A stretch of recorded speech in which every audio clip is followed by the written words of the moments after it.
Dans la vie, il y a deux grands mystères, l'amour et l'argent. Qu'est-ce que l'amour? La question a été explorée à fond, dans les romans, les chansons, les films, à la télévision. Mais pas la question, qu'est-ce que l'argent? La théorie de l'argent n'a jamais inspiré de film à grand succès, et ça n'a rien d'étonnant. Rien d'étonnant non plus qu'elle ne soit presque jamais mentionnée dans nos écoles. D'où vient l'argent? La question évoque généralement l'image de la fabrication des billets ou des pièces. En effet, on croit souvent que c'est le gouvernement qui crée l'argent. C'est vrai, mais seulement en partie. Ces symboles en papier et en métal que nous appelons l'argent sont en fait fabriqués par une agence fédérale, la monnaie. Mais la plus grosse quantité d'argent en circulation n'est pas fabriquée par la monnaie. Tous les jours, des montants colossaux d'argent sont créés par des entreprises privées, par les banques. On croit souvent que les banques prêtent l'argent que les déposants leur ont confié. Mais pas du tout. En fait, les banques créent l'argent qu'elles prêtent, pas à partir de leurs bénéfices, ni à partir de l'argent déposé, mais directement à partir des promesses de remboursement faites par les emprunteurs. La signature d'un emprunteur l'engage à payer le montant de son emprunt plus des intérêts. Sinon, il perd la maison, la voiture ou tout autre bien qu'il a acheté. C'est une très lourde obligation pour l'emprunteur. En contrepartie, que fait la banque? Elle crée le prêt par un tour de passe-passe. Elle l'inscrit au compte de l'emprunteur. Ça vous semble un peu exagéré? Impossible, direz-vous?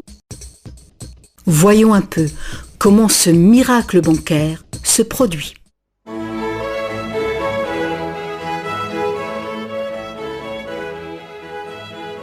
Au fil de l'histoire, l'argent a pris bien des formes. Il fallait simplement que l'argent soit portable et qu'un nombre suffisant de gens soient confiants de pouvoir l'échanger contre des choses de valeur bien réelles, comme de la nourriture, des vêtements ou une maison. L'argent a pris la forme de fèves de cacao, de coquillages, de pierres et même de plumes. L'or et l'argent étaient des métaux attrayants, faciles à travailler. Certaines cultures sont devenues expertes dans ce travail. En frappant des pièces de monnaie, unité standard dont le poids et la pureté étaient certifiés, les orfèvres ont facilité le commerce. Bien vite, pour protéger tout son or, l'orfèvre a eu besoin d'une chambre forte. Les villageois sont venus frapper à sa porte. Ils voulaient louer un peu de place dans cette chambre forte pour garder leur or et leurs objets de valeur bien en sécurité. L'orfèvre a fini par louer tout son espace dans sa chambre forte. La location lui a rapporté un petit bénéfice. Les années sont passées et notre orfèvre a constaté une chose fort importante. Les déposants venaient rarement chercher leurs pièces d'or et ils ne venaient jamais tous en même temps. Il faut dire que les reçus faits par l'orfèvre étaient utilisés sur le marché comme s'ils étaient véritablement l'or qu'ils représentaient. Cet argent papier était plus pratique que les lourdes pièces et les montants pouvaient tout simplement être écrits au lieu d'être comptés laborieusement. Entre-temps, l'orfèvre a commencé une autre affaire. Il s'est mis à prêter son or en demandant des intérêts. Comme les reçus devenaient de plus en plus acceptés à titre de paiement, les emprunteurs ont demandé leur emprunt sous cette forme. Et comme l'industrie prenait de l'expansion, de plus en plus de gens ont demandé des prêts à l'orfèvre. Alors, l'orfèvre a eu une idée plus géniale encore. Il savait que ces déposants venaient rarement chercher leurs pièces d'or. Il a donc pensé qu'il pouvait faire des prêts couverts par l'or de ces déposants. Aussi longtemps que les emprunts seraient remboursés, les déposants n'en sauraient rien. Et l'orfèvre, maintenant plus banquier qu'artisan, feraient de gros bénéfices.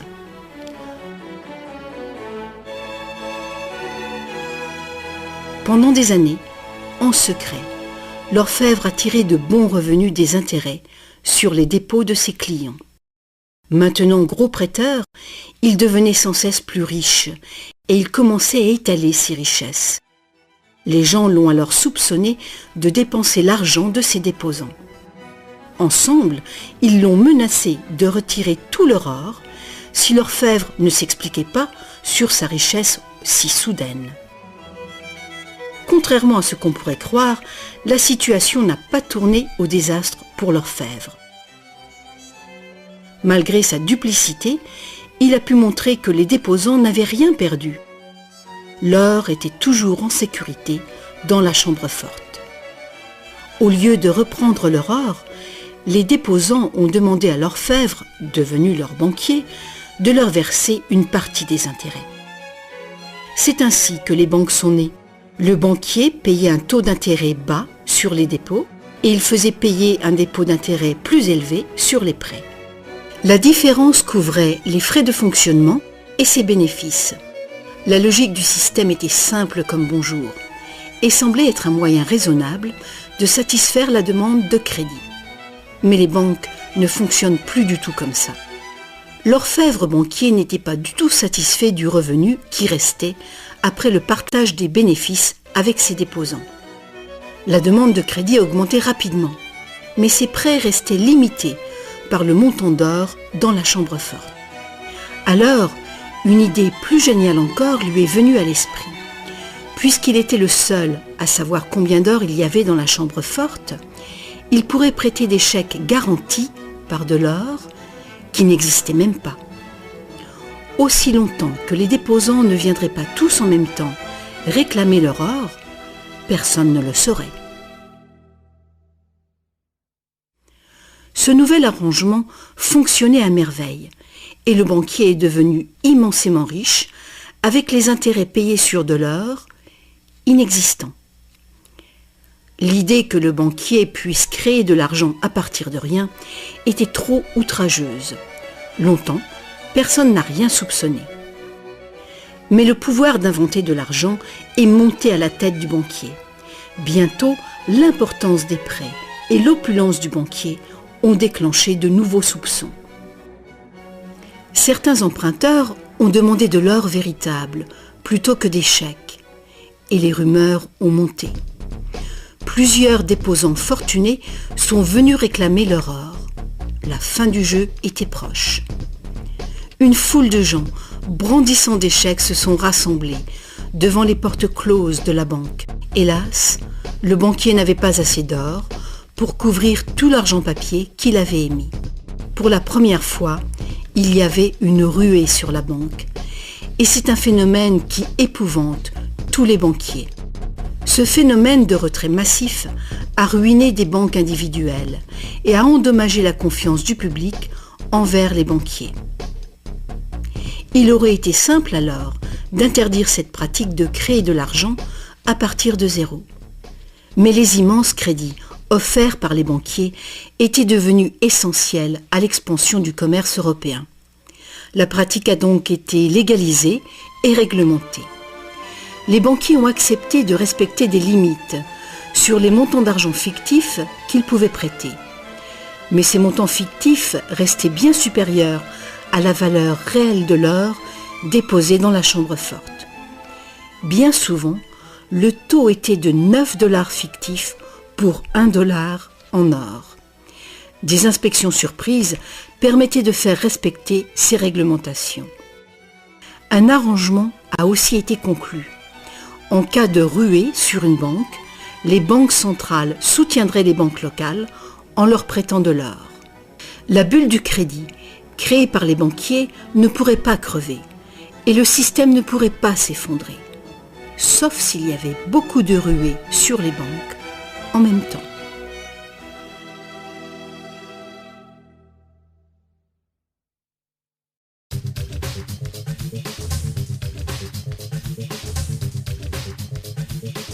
Petit à petit, le système de réserve fractionnelle, soutenu par une banque centrale, est devenu le système monétaire dominant dans le monde. Et la fraction d'or qui garantissait l'argent créé par le processus de dette est progressivement arrivée à zéro. La nature même de l'argent a changé. Autrefois, un dollar en papier était en fait un reçu avec lequel on pouvait réclamer un poids fixe d'or ou d'argent. Actuellement, un dollar papier ou un dollar numérique peut uniquement être échangé pour un autre dollar papier ou un autre dollar numérique. Autrefois, le crédit créé par une banque privée existait sous forme de billets de banque privée. Les gens avaient le droit de refuser ces billets, tout comme ils peuvent refuser un chèque personnel aujourd'hui. À présent, le crédit créé par une banque privée est légalement convertible en devises fiduciaires émises par le gouvernement, comme les dollars, les livres sterling ou les euros. Les devises fiduciaires sont des devises créées par un décret gouvernemental. Des lois en font la monnaie que les citoyens doivent accepter pour paiement.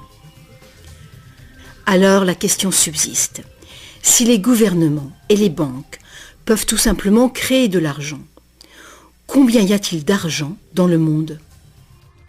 Autrefois, le montant total d'argent était limité par les quantités physiques des éléments utilisés comme garantie. Par exemple, pour créer plus d'argent basé sur l'or, il fallait trouver davantage d'or. À présent, on crée vraiment l'argent à partir de dettes.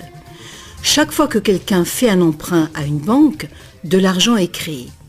Le montant total d'argent qu'il est possible de créer n'a qu'une seule limite réelle, le montant total de la dette.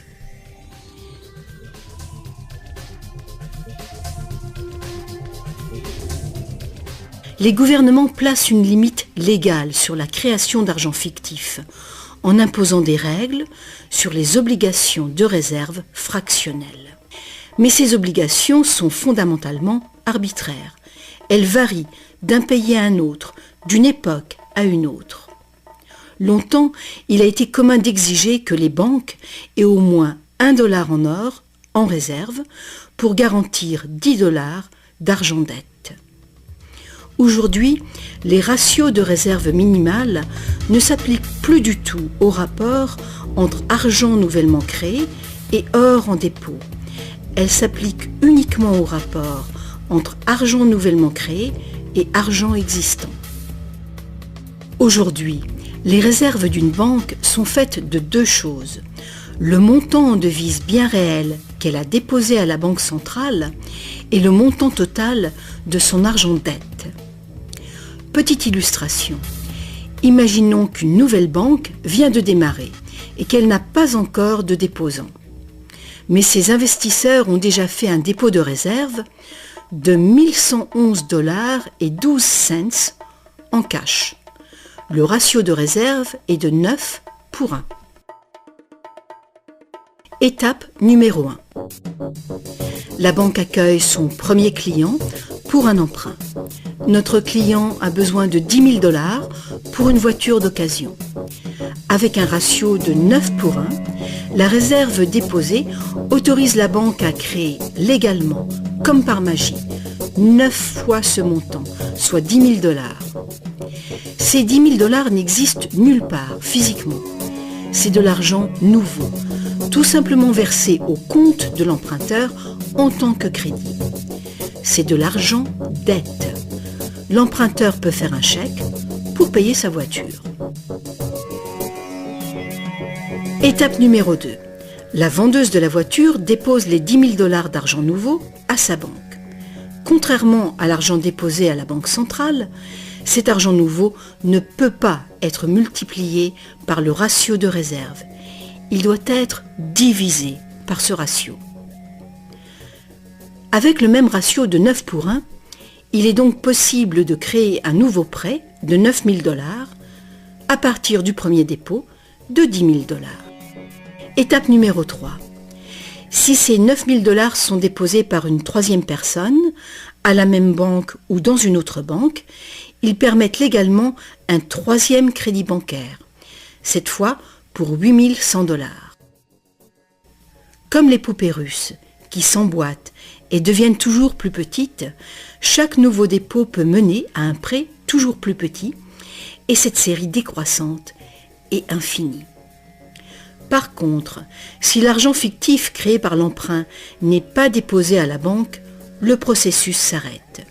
C'est la partie imprévisible du mécanisme de création de l'argent. Mais le plus probable, c'est qu'à chaque étape, le nouvel argent sera déposé à la banque et que le processus se répétera bien des fois et que finalement, presque 100 000 $ d'argent nouveau sera créé. Tout cet argent nouveau est créé à partir du processus de dette uniquement. Et tout ce processus est légalement autorisé par le petit dépôt de réserve initial de 1111 $ et 12 cents qui demeure intouché à la Banque centrale. Autre facteur important. Avec ce système ingénieux, les registres de chacune des banques doivent montrer que la banque a 10% de plus en intérêt qu'en prêt.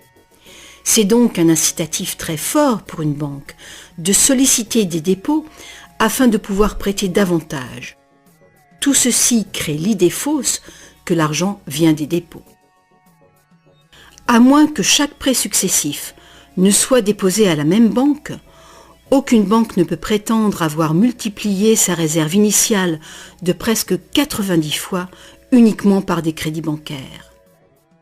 Mais il faut bien comprendre que le système bancaire est un circuit fermé. Un crédit créé dans une banque devient un dépôt dans une autre banque et vice-versa. En fin de compte, l'effet est grosso modo le même que si tout se passait dans une seule et même banque.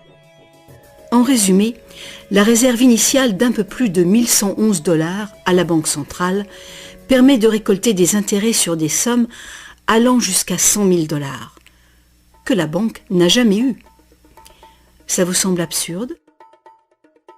Écoutez un peu. En quelques décennies, à cause du lobbying féroce des banques, les obligations de réserve ont quasiment disparu dans plusieurs pays. Et les ratios actuels de réserve peuvent être bien plus élevés que 9 pour 1. Pour certains types de comptes, 20 pour 1 et même 30 pour 1 sont tout à fait communs. Plus récemment encore, les banques ont trouvé le moyen de complètement contourner les obligations de réserve en faisant payer des frais de dossier en plus du capital prêté. Alors, bien que les règles soient compliquées, la réalité est toute simple. Les banques peuvent créer autant d'argent qu'on est capable d'en emprunter.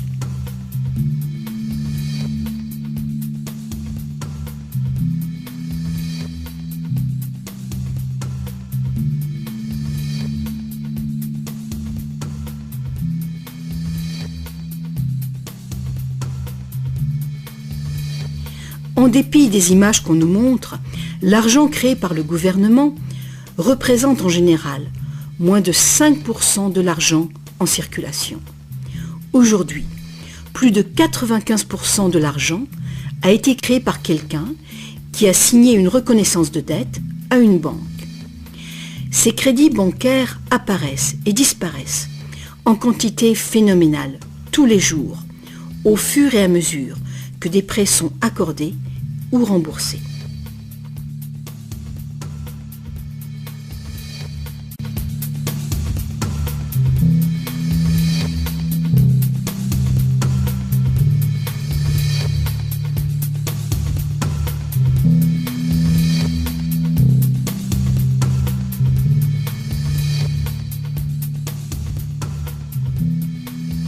Les banques ne peuvent utiliser ce genre de système qu'avec la coopération des gouvernements. Premièrement, les gouvernements passent des lois qui imposent l'utilisation de la devise nationale. Deuxièmement, les gouvernements permettent que les crédits créés par les banques privées soient payables dans leur devise nationale. Troisièmement, les cours de justice gouvernementales font respecter les obligations de paiement des dettes. Et enfin, les gouvernements adoptent des règlements qui assurent le fonctionnement et la crédibilité du système monétaire sans rien faire pour informer le public de l'origine véritable de l'argent.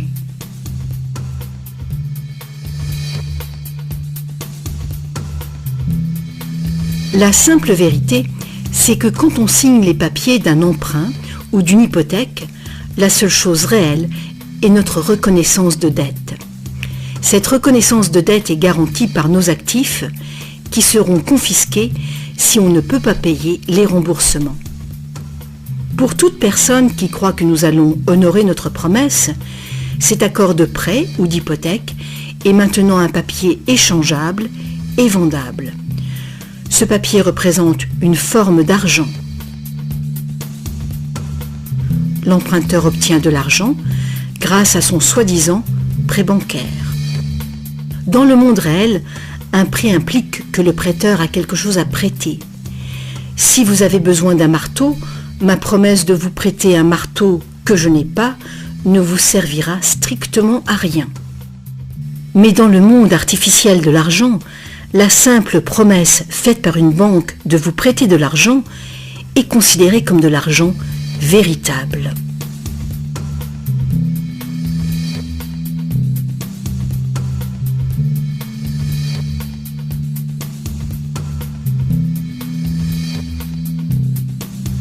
Ici encore, la vérité est simple.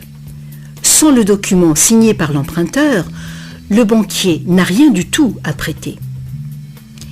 Est-ce que vous vous êtes déjà demandé comment tout le monde, les gouvernements, les entreprises, les familles, peut être endetté en même temps et pour des sommes aussi colossales? Est-ce que vous vous êtes demandé comment il peut y avoir autant d'argent à emprunter? Maintenant, vous le savez. Il n'y en a pas.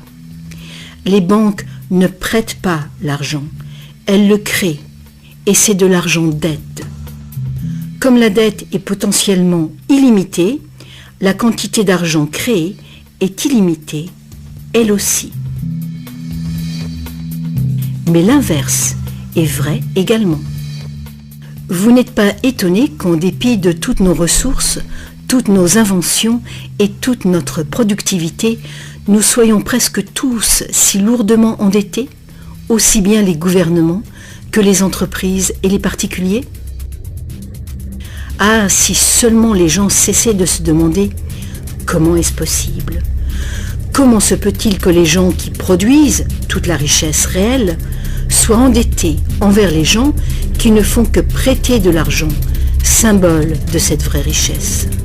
Le plus étonnant, c'est qu'une fois que nous réalisons que l'argent est en fait une dette, nous comprenons que sans dette, il n'y aurait pas d'argent.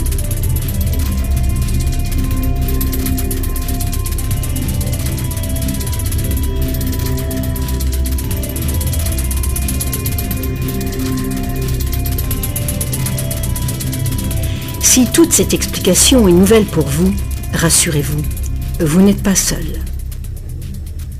Beaucoup de gens s'imaginent que si toutes les dettes étaient payées, la situation économique irait beaucoup mieux. C'est sûrement vrai au niveau individuel. Quand on a remboursé ses prêts, on a davantage d'argent à dépenser. Mais il est faux de croire que s'il n'y avait plus de dettes, il y aurait davantage d'argent à dépenser. En fait, c'est tout le contraire. Sans dette, il n'y aurait pas d'argent du tout. Alors, vous voyez, nous dépendons complètement du renouvellement continu du crédit bancaire. Pas de prêt, pas d'argent. C'est exactement ce qui s'est passé durant la Grande Dépression. La quantité d'argent a fondu radicalement quand la quantité des prêts a chuté.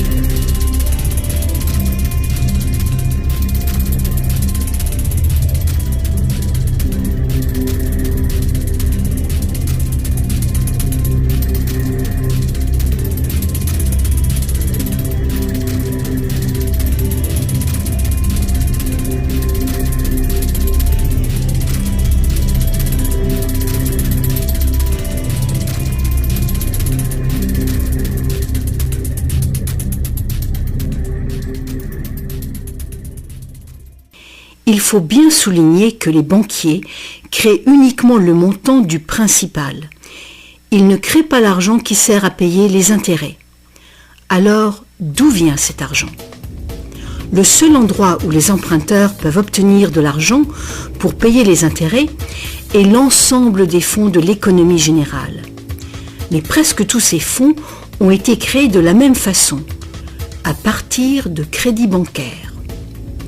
Donc partout, il y a des emprunteurs qui se trouvent dans la même situation.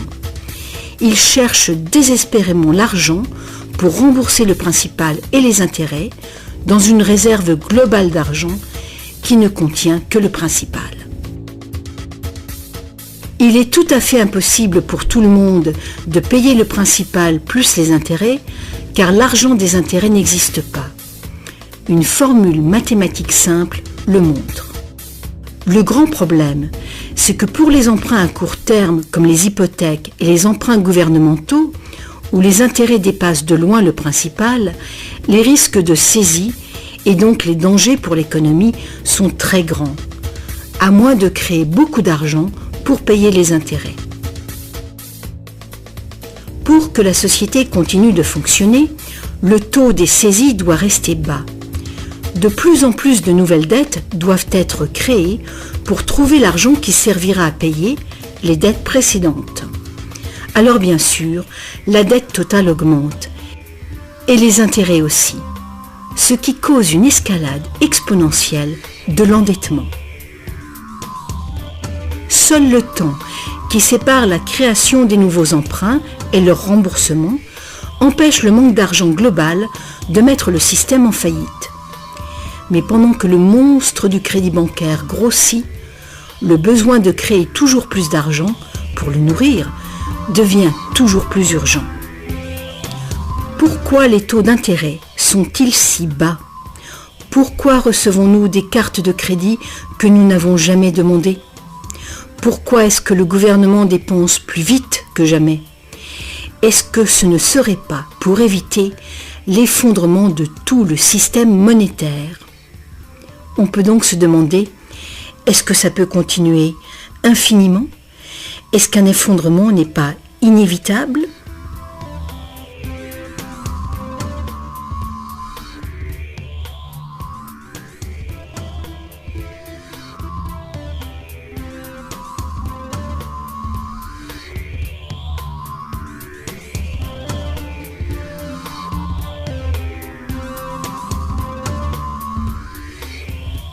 L'argent facilite la production et le commerce.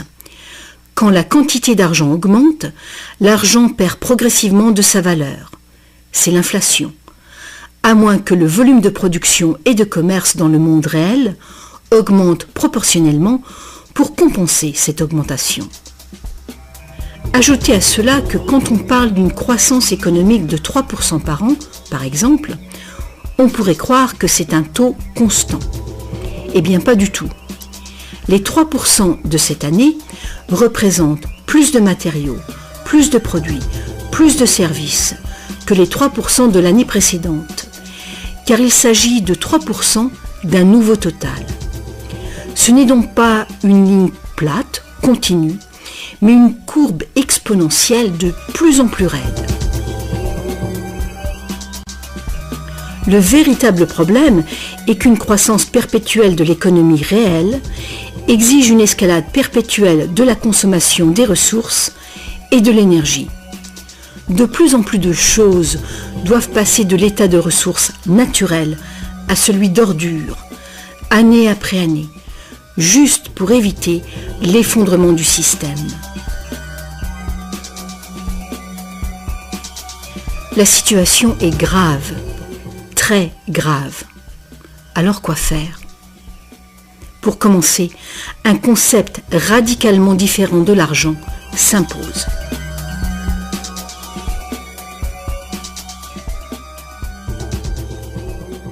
Le temps est venu pour les gens de se poser 4 questions simples et de les poser à leur gouvernement. Partout dans le monde, les gouvernements empruntent de l'argent avec intérêt aux banques privées. La dette gouvernementale est une composante majeure de la dette globale. et une énorme partie de nos taxes va au paiement de cette dette. Maintenant, nous savons que les banques créent l'argent qu'elles prêtent et que les gouvernements les autorisent à le faire.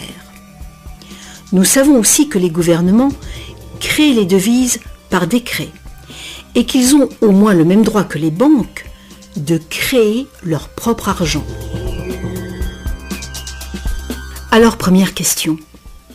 Pourquoi est-ce que les gouvernements choisissent d'emprunter de l'argent aux banques privées avec intérêt quand ils pourraient créer tout l'argent qu'il leur faut sans intérêt?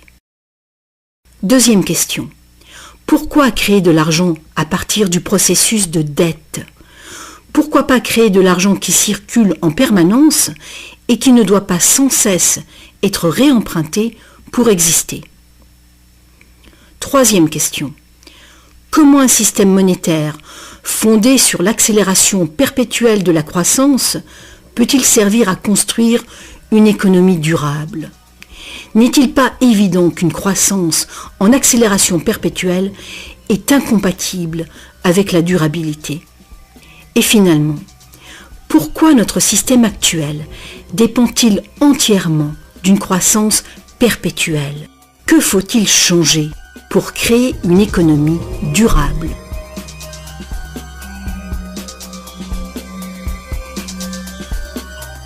À une certaine époque, faire payer un intérêt quelconque sur un emprunt était qualifié d'usure et était passible de sanctions très sévères, allant jusqu'à la peine de mort. Chaque grande religion interdisait l'usure. La plupart des arguments avancés contre l'usure étaient d'ordre moral. La seule finalité légitime de l'argent était de faciliter les échanges de biens et de services réels. Toute tentative de gagner de l'argent avec de l'argent était considérée comme un mal ou même comme un vol. Mais comme les besoins de crédits commerciaux augmentaient, les arguments moraux ont fini par céder. On en est venu à dire que prêter de l'argent constituait un risque pour le prêteur et qu'il était donc justifié de faire des profits sur un prêt. Aujourd'hui, ces notions semblent dépassées. Faire de l'argent avec de l'argent est considéré comme un idéal à poursuivre. Pourquoi travailler si on peut faire travailler son argent pour soi? Ceci dit, quand on parle d'avenir durable, il est clair que faire payer des intérêts constitue un problème d'ordre moral et d'ordre pratique. Imaginons une société capable de durer des siècles parce qu'au lieu de piller ses ressources, elle consomme uniquement ce qu'il lui faut dans l'immédiat. On ne coupe pas plus d'arbres qu'il n'en pousse. Toute l'énergie est renouvelable, solaire, gravitationnelle ou géothermique, magnétique ou autre. Cette société vit dans les limites de ses ressources non renouvelables en réutilisant et en recyclant tout. Et la population n'augmente pas en nombre.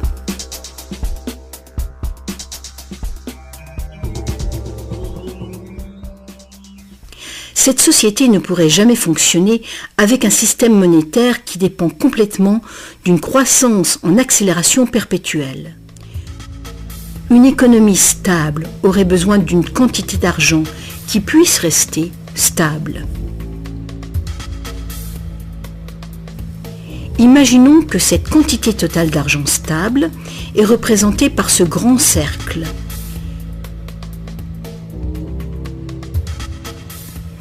Imaginons aussi que les prêteurs doivent vraiment avoir de l'argent à prêter. Si des prêteurs, à l'intérieur de ce cercle, commencent à prêter de l'argent avec intérêt, leur part d'argent va s'agrandir. S'ils continuent de prêter, toujours avec intérêt, l'argent remboursé, quel sera le résultat?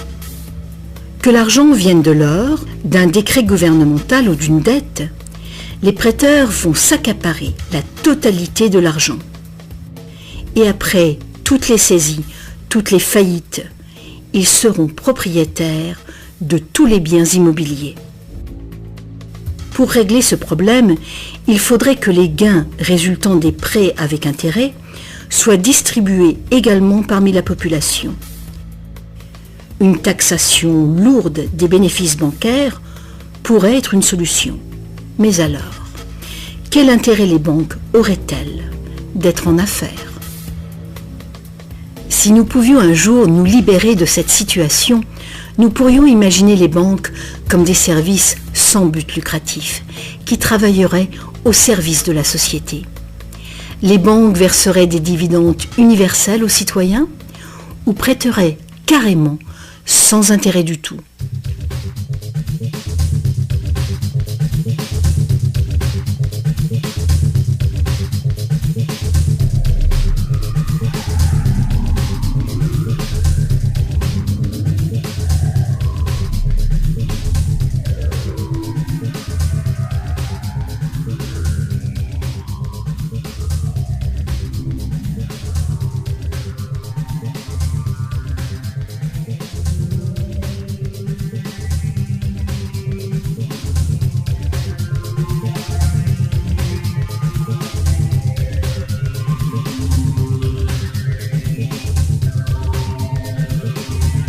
Si tous ces problèmes viennent de la nature fondamentale du système, inutile d'essayer de bricoler le système.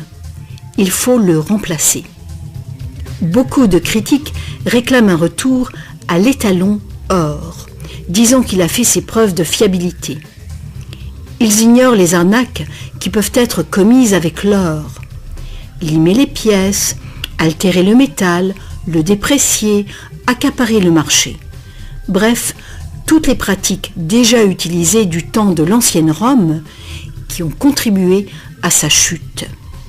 Certains préconisent un étalon argent, car ce métal est plus abondant que l'or, ce qui rend plus difficile le monopole du marché.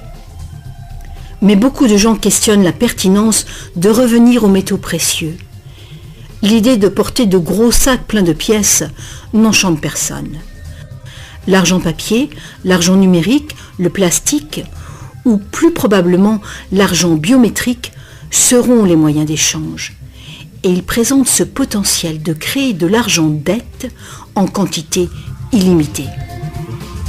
En définitive, si l'or était à nouveau le seul étalon, tous les gens qui n'ont pas d'or se retrouveraient tout à coup sans argent.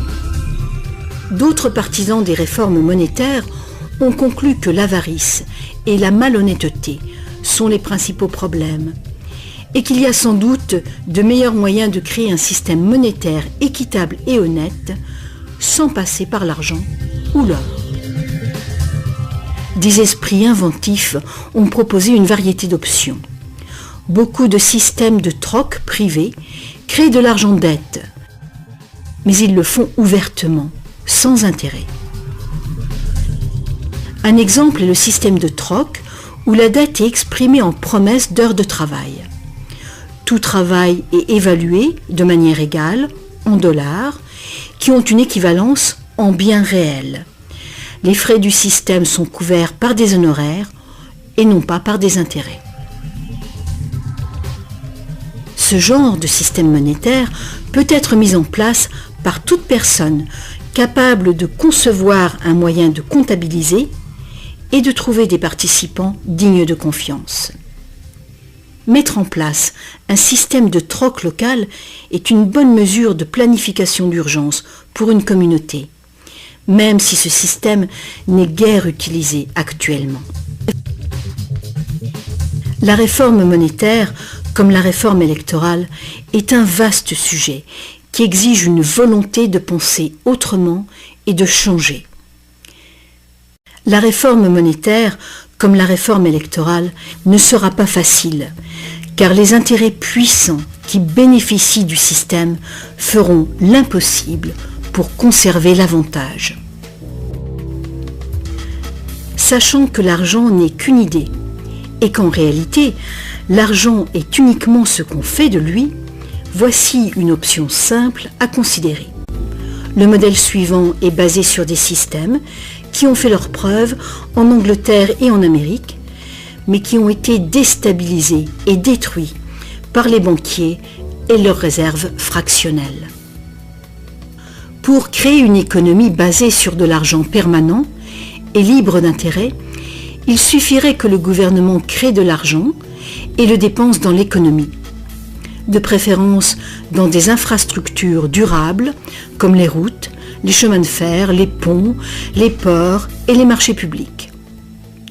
Cet argent ne serait pas de l'argent dette, ce serait de l'argent valeur, qui aurait la valeur des infrastructures financées. Si ce nouvel argent facilitait une croissance proportionnelle du commerce, il ne causerait pas d'inflation du tout. Mais si les dépenses gouvernementales causaient l'inflation, deux interventions seraient possibles. L'inflation équivaut en fait à une taxe forfaitaire sur l'argent. Que l'argent perde 20% de sa valeur ou que le gouvernement nous taxe de 20%, l'effet sur notre pouvoir d'achat est exactement le même. Vu de cette manière, l'inflation pourrait remplacer la taxation, à condition de rester limitée et d'être utilisée à bon escient. Le gouvernement pourrait aussi choisir de lutter contre l'inflation en percevant des taxes qu'il retirerait ensuite de la circulation, réduisant ainsi la quantité d'argent pour restaurer sa valeur. Pour contrôler la déflation, c'est-à-dire la chute des salaires et des prix, il suffirait que le gouvernement dépense plus et mette plus d'argent en circulation. Sans la concurrence des dettes privées, les gouvernements auraient le contrôle des réserves d'argent de la nation. Le public serait donc qui blâmer si les choses allaient mal. Les gouvernements prendraient le pouvoir ou perdraient le pouvoir en fonction de leur capacité à maintenir la valeur de l'argent. Les gouvernements fonctionneraient surtout grâce aux taxes, comme maintenant, mais ces taxes auraient beaucoup plus de pouvoir financier, puisqu'il n'y aurait plus d'intérêt à payer.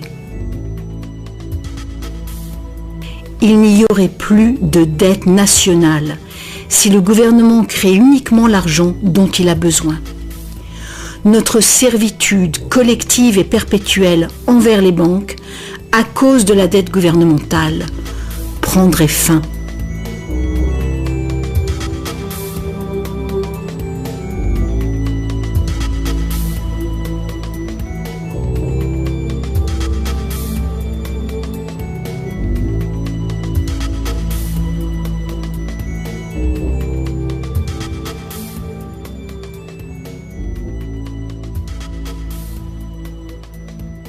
On nous a trompés. Ce qu'on appelle démocratie et liberté sont devenus en réalité une forme ingénieuse et invisible de dictature économique. Aussi longtemps que notre société dépendra du crédit bancaire pour son apport d'argent, les banquiers continueront de décider qui reçoit de l'argent ou pas.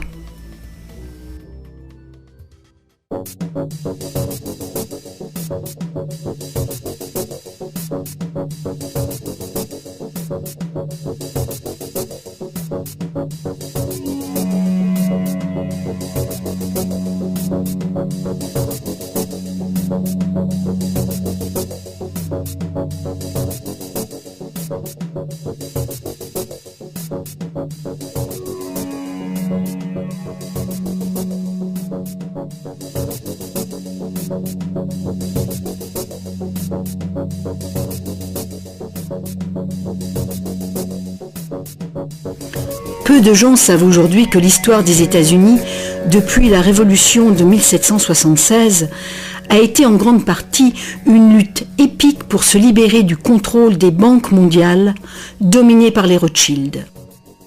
Cette lutte a finalement été perdue en 1913, quand le président Woodrow Wilson a signé la loi de la Réserve fédérale, donnant le pouvoir de créer l'argent américain à un cartel de banques internationales.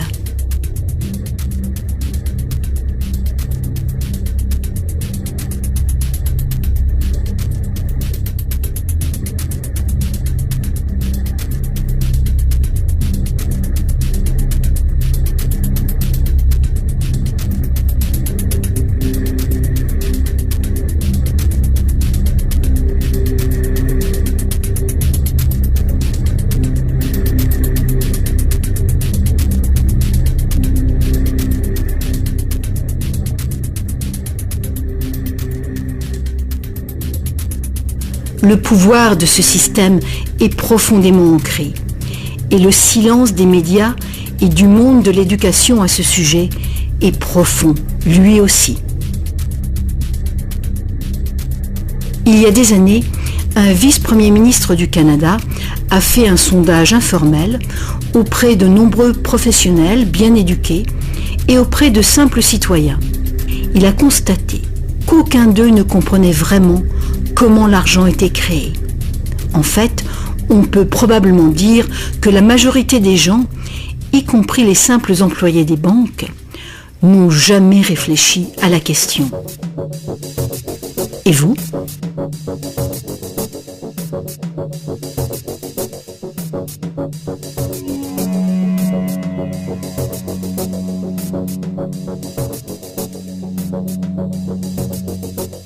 Le système moderne de l'argent-dette est né il y a un peu plus de 300 ans, quand la première banque d'Angleterre a été créée par une charte royale, lui autorisant des prêts fractionnels de dépôt d'or au ratio de 2 pour 1.